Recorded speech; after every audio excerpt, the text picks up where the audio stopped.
Assalamu alaikum. Welcome to Allah Loves. So the most frequent reference in the Qur'an to the love of Allah is in relation to this concept of taqwa, of piety. And it goes right into it in Surah Al-Baqarah. Alif Lam Mim Dhalika al-Kitabu la rayba fi hudan lil muttaqin. That this is a book in which there is no doubt. It's a guidance for people of taqwa, people of piety.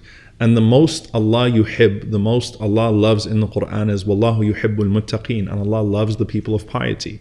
And the very first command that Allah gives to mankind in the Qur'an is Ya ayyuhan nas u'budu rabbakum alladhi khalaqakum walladhina min qablikum la'allakum tattaqun. O people, worship your Lord who created you and created those who came before you so that you may have taqwa, so that you may be conscious of Him.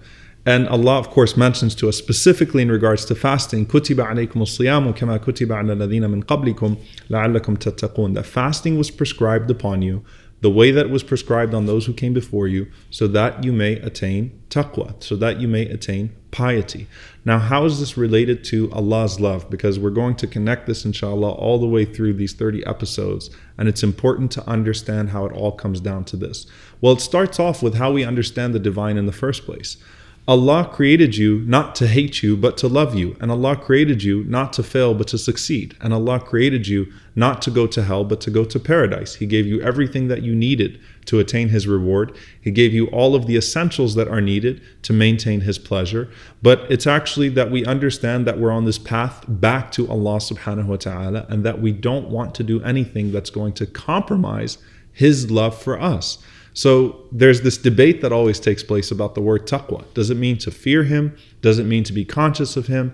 What does piety even mean? That word sounds British, no offense to those of you in the UK, but what does the word piety even mean? What does it mean to be pious? What does God consciousness mean? How can I fear Him if I need to love Him? And so if you translate it, for example, Allahu yuhibbul muttaqin, as God loves those who fear Him, then it sounds really awkward. And the first thing to understand is fearing Allah is very different, because as Ibn al-Qayyim, may Allah have mercy on him, said, when you fear something else, you run away from it, but when you fear Him, you run back to Him. And so the fear of Allah is not one that would cause you to flee from Him, but instead back to Him, because that fear is not like the fear of anything else. And taqwa is inadequate when defined only in the context of fear. So how do you merge fear and love? Well, you fear losing His love, and that's actually the point.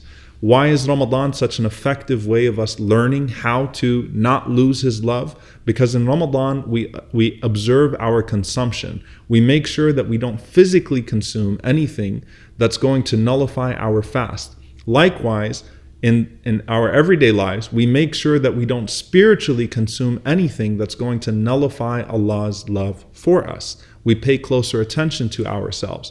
And that's why the greatest narration that I think that really encapsulates this is what we have from Umar, may Allah have mercy on him and be pleased with him, who said that taqwa is like a person that is walking on a path. And again, we're on this path back to Allah, and there are these thorny bushes on the way. And so when you see those thorny bushes coming in closer, you hold yourself tighter to make sure that it doesn't tear your clothes, to make sure that it doesn't prick you. And that's why the grandson of Umar, may Allah be pleased with him, Umar ibn Abdul Aziz, he said that taqwa is not that you pray long into the night or that you fast long into the day, but it's that you abandon that which is displeasing to Allah subhanahu wa ta'ala. Everything beyond that is ihsan, is excellence. And so tying it to the love of Allah is very important. Are you showing Allah that you want to be loved by Him in the first place? Are you demonstrating with your deeds in a translatable way that you don't want to do anything that's going to compromise His pleasure? Because Imam al-Ghazali rahimahullah said something very profound, that the greatest consequence of sin is not the punishment that comes with it, but it's the distance that it causes between you and Allah subhanahu wa ta'ala.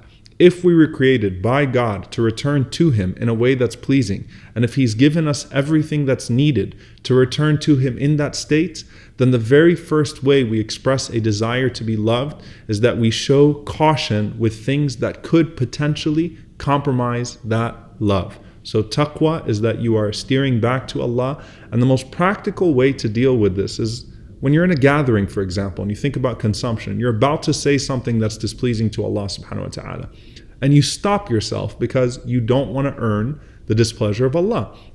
When you see something and you don't stare at it because you know that it could potentially earn you the displeasure of Allah subhanahu wa ta'ala. When you're about to do something that could earn you the displeasure of Allah, but you stop yourself because you know that the greatest consequence is that distance. So everything else beyond that, inshallah ta'ala, we'll talk about in the forthcoming episodes. But the greatest way to be loved by Allah is to actually show that you fear losing that love. May Allah never allow us to compromise that love, and may He always embed within us taqwa, that God consciousness and that piety that keeps us in His favor. Allahumma ameen. See you next time, inshallah. Assalamu alaikum wa rahmatullahi.